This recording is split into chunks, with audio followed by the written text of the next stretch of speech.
Pues muy buenas tardes, me presento, mi nombre es Carlos Emiliano, arriba la boca negra del grupo Segundo F y hoy vamos a estar viendo el tema de todo sobre las neuronas. Empecemos diciendo por lo más básico, ¿qué son las neuronas? Bueno, las neuronas son como una unidad de comunicación en el cerebro y el sistema nervioso.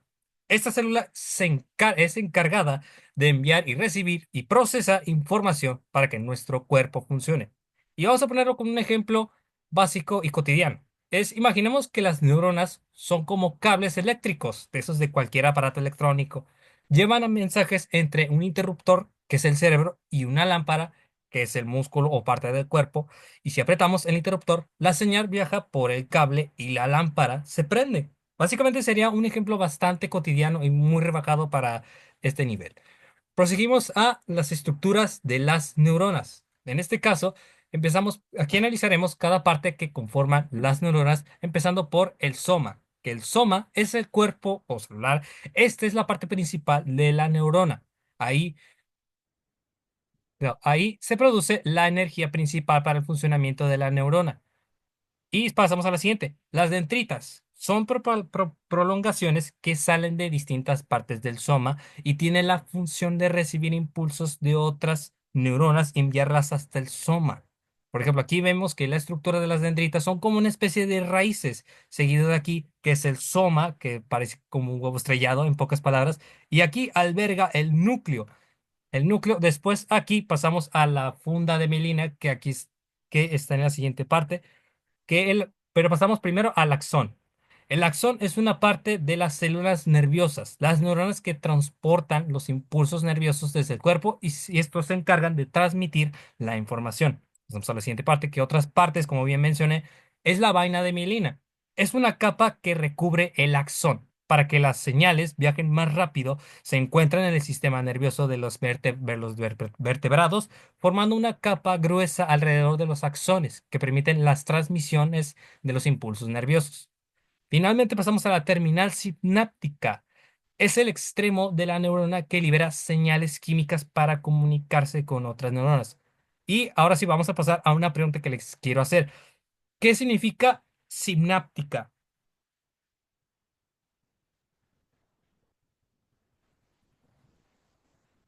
¿Alguien sabe qué es sináptica?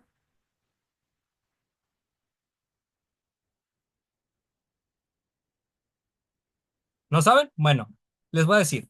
La sinapsis es la conexión entre dos neuronas donde el axón de una neurona se comunica con las dendritas de otra neurona a través de neurotransmisores. Si la sinapsis es el lugar donde se producen las transmisiones de señales entre neuronas, permitiendo la comunicación y el procesamiento de información. Pero luego eso lo veremos más tarde. Vamos a la siguiente, que son los tipos de células neuronales. Empezamos con las neuronas sensitivas. Estas también llamadas neuronas aferentes son un tipo de células nerviosas encargadas de captar estímulos del entorno o del interior del cuerpo y transmitir esa información al sistema nervioso central. Les voy a poner un ejemplo muy cotidiano.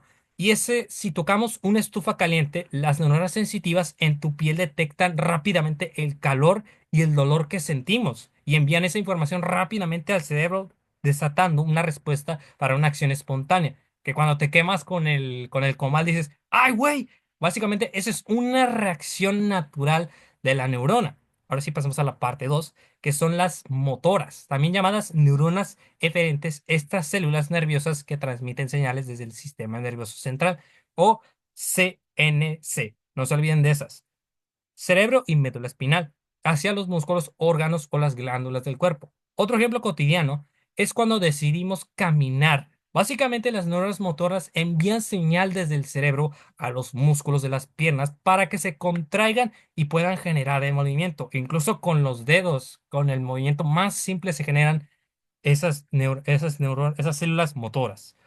Pasamos a los tipos de células según sus ramificaciones.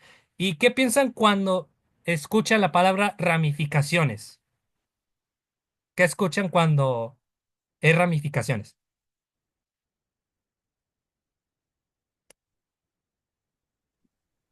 Que significa como conexiones, como si fuera una gran red de electricidad conectada una con otra. Sí, tal vez, pero en realidad ramificaciones, véanlo como las ramas de una planta, literalmente. Va echando raíces la planta una tras otra mientras se alarga. Eso básicamente son las células ramificadas. Empezamos por las primeras, que son las neuronas unipolares. ¿Unipolares a qué se refieren? ¿Qué piensan cuando suena esto? Unipolares.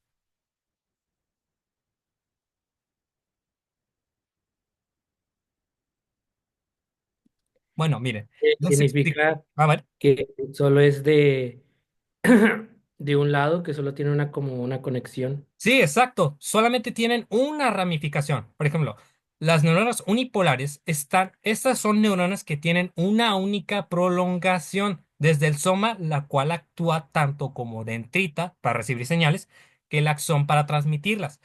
Un ejemplo es que detectan los estímulos táctiles o de presión. Pasando a la siguiente, neuronas bipolares, que son de dos ramificaciones, son neuronas con dos extensiones desde el soma, que es una dendrita para recibir señales y axón para transmitirlas. Y un ejemplo serían las neuronas que transmiten señales desde los fotorreceptores al cerebro. Y luego pasamos a la última de ramificación, que serían las neuronas multipolares, que estas tienen muchas, más de dos ramificaciones, que son neuronas con múltiples dendritas y solo una son diseñadas para recibir y procesar una gran cantidad de información. Y aquí vemos un ejemplo de unipolar, bipolar y multipolar. Vemos que aquí se presentan en la multipolar se presentan las múltiples ramificaciones, en la bipolar solo dos y en la unipolar, como ven, solamente una. Y para comprender más, las células unicelulares se llaman así solo porque tienen una, las bipolares se deriva a que tienden a presentar dos ramificaciones y las multipolares tienen este significado debido a sus múltiples ramificaciones. Ahora sí, pasamos a otro tema que son las células gliales. Las células gliales son células especializadas que brindan apoyo estructural, metabólico y funcional a las neuronas. Estas no generan impulsos eléctricos, pero son fundamentales para el funcionamiento del sistema nervioso. Pasamos a otra parte, que son los astrocitos. Las células en forma de estrella, como bien lo menciona aquí, astros, células en forma de estrella que regulan el entorno químico de las neuronas. Pasando a la siguiente, que son las oligodendroglía, células que forman la vaina de mielina en las neuronas del sistema nervioso central. Y aquí vemos las siglas CNC. No se olviden de esa porque va a aparecer más adelante. Pasamos a la microglia, células inmunológicas del sistema nervioso central. Aquí vemos una estructura de las múltiples neuronas que fueron mencionadas en este apartado. Pasamos a las funciones de las células anteriores. En las gliales mantienen las neuronas en su lugar y les brindan estabilidad. Producen mielina para que los impulsos nerviosos viajen más rápido, controlando los guiones, neurotransmisores y el entorno neuronal. Mientras que los astrocitos, recuerden, de estrellas, sostienen físicamente a las neuronas en su lugar, mantienen el equilibrio de iones y neurotransmisores en el entorno neuronal y que contribuyen a formar y mantener esta barrera protectora que regula el paso de sustancias entre la sangre y el cerebro. Finalmente pasamos a las funciones de la microglia.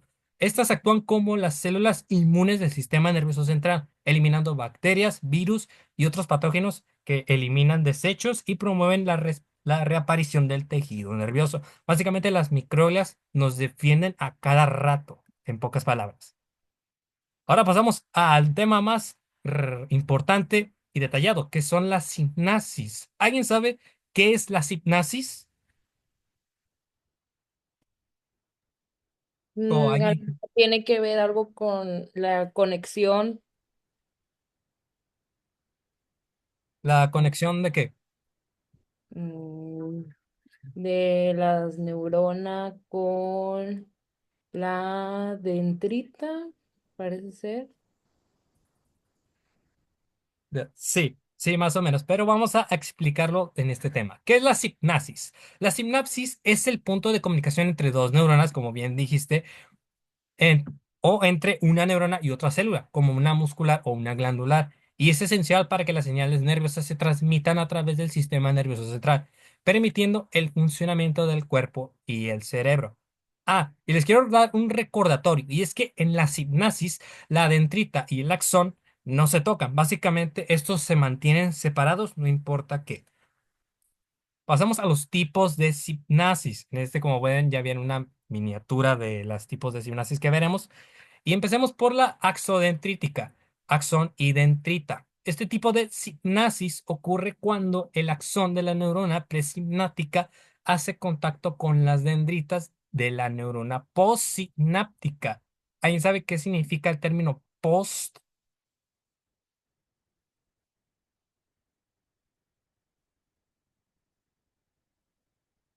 ¿O alguien que tenga alguna idea de qué significa este concepto de post?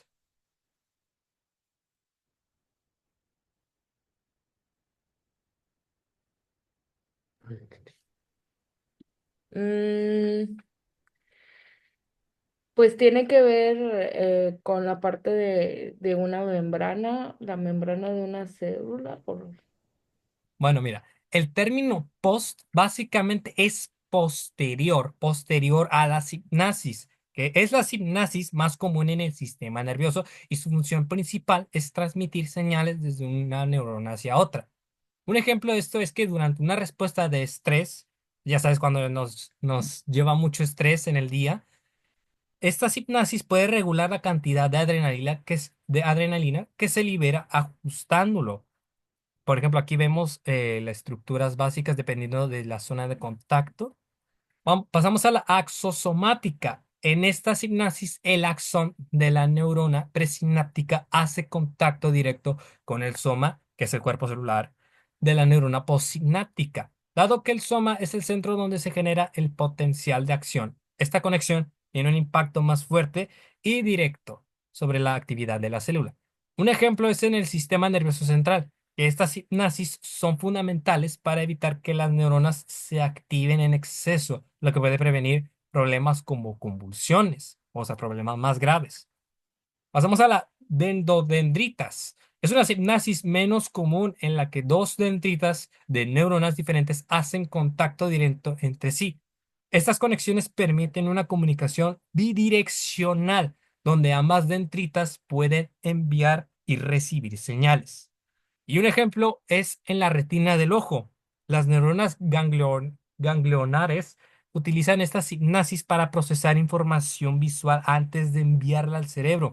En pocas palabras, nuestros ojos primero reciben la información y nuestro cerebro ya la procesa, como por ejemplo de que ven un perro en la calle y básicamente los ojos la reciben y ya después el cerebro la procesa para decir, ah, eso es un perro, básicamente. Pasamos a las axosónicas. Este tipo de sinapsis se establece entre el axón de una neurona presináptica y el axón de otra neurona, y su principal función es modular la cantidad de neurotransmisores liberados por la neurona postsináptica en sus propios sinapsis con otras células. Ejemplo, durante una respuesta de estrés, estas sinapsis pueden regular la cantidad de adrenalina que se libera, ajustando la respuesta fisiológica del cuerpo, que básicamente abarcaría la primera que vimos. Ahora pasamos al potencial de acción, que es un tema recurrente en este tema de las neuronas. Pero, ¿qué es el tema? ¿Qué es el potencial de membrana? Es la diferencia de carga eléctrica que existe entre el interior y el exterior de una célula debido a la distribución desigual de iones como sodio, potasio, cloro y otros, a ambos lados de la membrana celular. Este potencial es esencial para que las células nerviosas y musculares generen señales eléctricas y cumplan sus funciones. Y un ejemplo cotidiano es, imagina que tocas algo caliente. Bueno, pues los nervios en tu piel generan un potencial de acción transmitiendo la señal de calor a tu cerebro que luego lo interpreta en la sensación. Pasamos al potencial de reposo, que es nada más que el voltaje eléctrico que existe a través de la membrana de una célula en reposo. Es decir, cuando no está transmitiendo señales, como en una neurona que no está enviando un impulso nervioso, en general el potencial de reposo es negativo con un valor aproximado de menos 70 MV o milivoltios en las neuronas. Ejemplo, cuando levantas una pesa en el gimnasio, tus células musculares están usando su potencial de reposo para generar las contracciones. Por ejemplo, cuando levantamos algo pesado y queremos descansar, básicamente nuestro músculo se va relajando. Primero se fuerza y después, ya cuando lo bajas, se suaviza, en pocas palabras. Y si el potencial de reposo en las células musculares no estuviera mantenido, tus músculos no podrían responder al impulso nervioso para realizar la acción. O sea, básicamente ni siquiera podrías levantar una simple caja. Ahora vamos al potencial de acción, que es el que ya mencionamos ahorita, que es, a ver, ok, sí, ok. Esto contribuye, perdón. ¿Qué es la polarización en primer lugar? Es el estado normal de reposo de la neurona cuando su membrana está en el potencial de reposo aproximadamente en 70 MB. ¿Qué dijimos que era 70? ¿Qué dijimos que eran las siglas MB?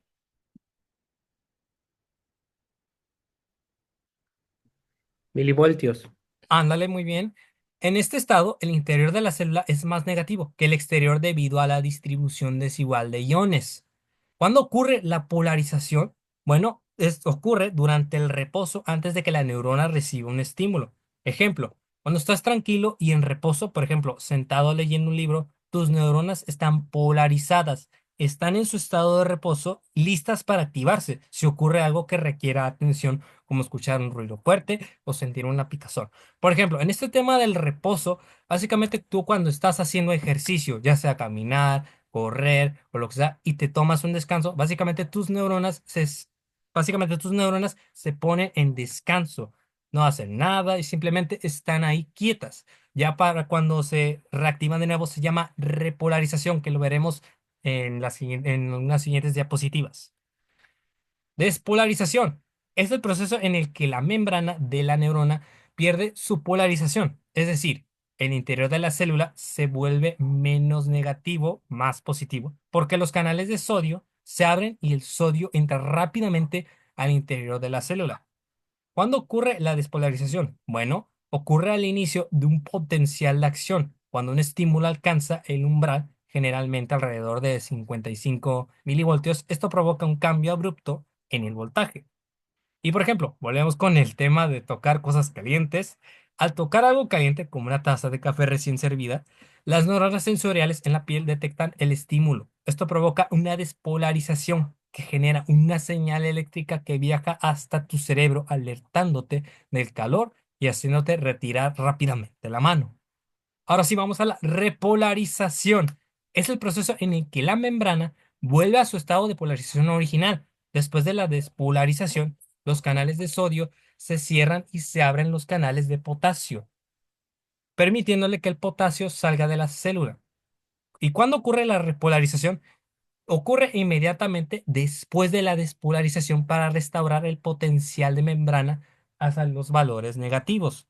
Un ejemplo cotidiano es cuando caminas o corres. Las señales eléctricas en tus músculos y neuronas motoras deben resetearse constantemente gracias a la repolarización, como recalco, para poder seguir generando nuevos impulsos eléctricos para cada paso. Aquí vemos un ejemplo y es que literalmente cuando hacemos alguna actividad deportiva o alguna, por ejemplo, solamente hacer sentadillas, que es lo más común, los músculos se contraen y después se vuelven a relajar. Ahora sí, la hiperpolarización, que es un estado en el que el potencial de membrana se vuelve más negativo que el potencial de reposo. Por ejemplo, cuando pasa de menos 70 milivoltios a menos 80 milivoltios o más. ¿Y cuándo ocurre la hiperpolarización? Bueno, ocurre al final de la repolarización antes de que la célula regrese a su potencial de reposo normal. Y un ejemplo, como mencionamos, es si intentas levantar algo muy pesado y fallas. Tu cuerpo puede inhibir temporalmente ciertos movimientos para evitar el daño. Y aquí viene la pregunta importante. ¿Qué significa para ustedes inhibir o inhibir?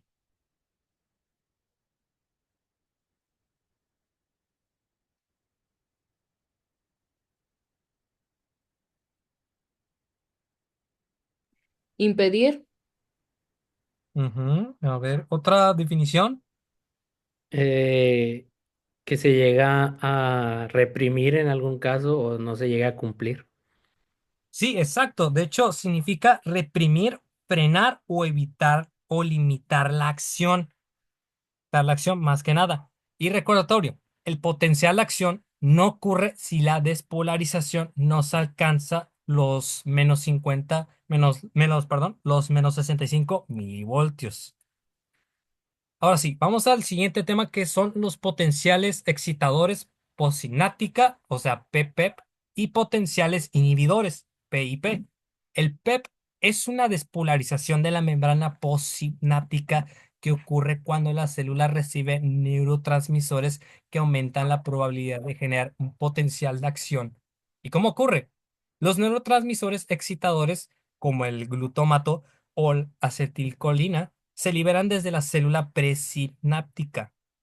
Y estos neurotransmisores se unen a receptores en la célula postsináptica, abriendo canales iónicos específicos.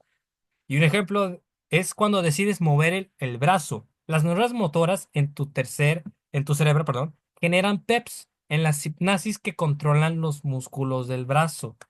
Básicamente forma parte de un control mayor que lo inhibe el cerebro, lo produce el cerebro. Potencial inhibidor postsináptico o PIP.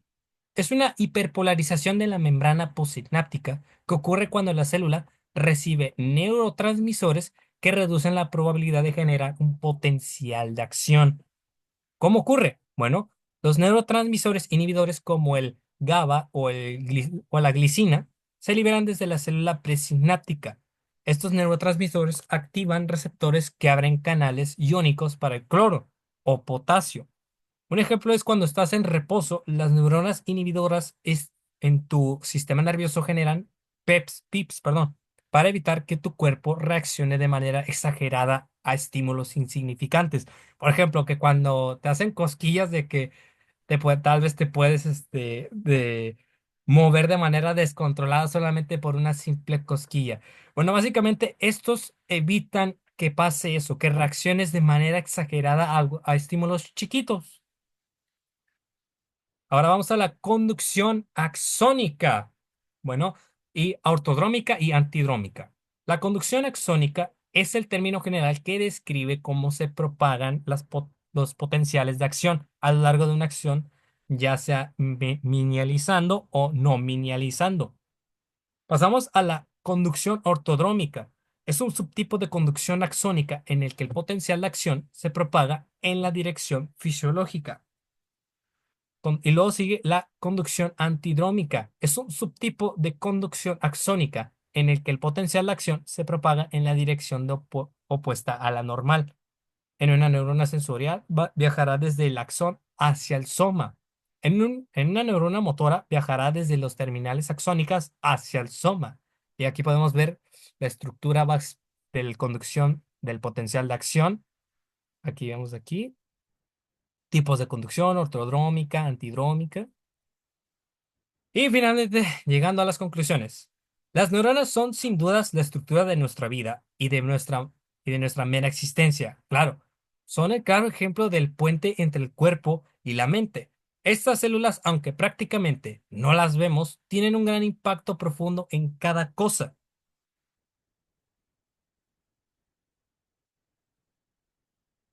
que hacemos, desde las acciones difíciles como en la resistencia hasta en acciones tan simples como el respirar. Y por último, las neuronas son un recordatorio de la maravilla que hay hasta en lo más pequeño. Ahora sí, vamos a pasar unas preguntitas que les quiero hacer para que me contesten. A ver si están listos. Ok. ¿Cuál es la función principal de las neuronas?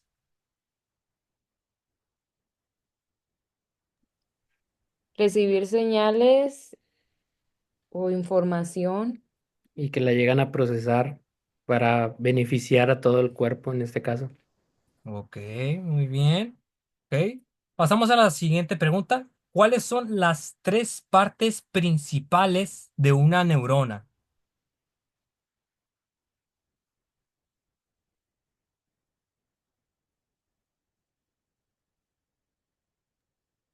A ver, las dendritas, Ajá, muy bien. el axón Ajá, falta una. Y pues en global su cuerpo, al cuerpo celular. el cuerpo celular. Ajá, también conocido como,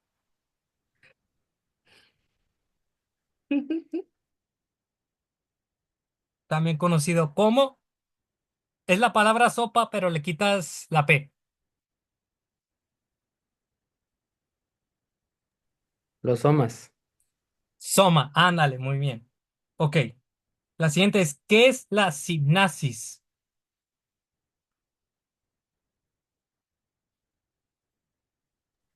La conexión entre el axón de una neurona y la dendrita son conexiones. Ándale, muy bien. Ahora sí, ¿qué son los neurotransmisores?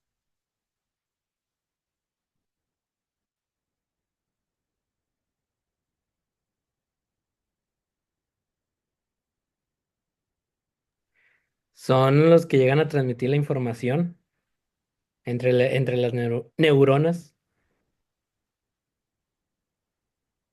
Sí, sí, pocas palabras, sí, nada más que hay que añadir que son también sustancias químicas que se liberan en la sinapsis y permiten la comunicación entre neuronas. Pero sí, lo dijiste muy bien. Ok, a ver. Y finalmente, una de las preguntas es, ¿qué es la conducción ortodrómica?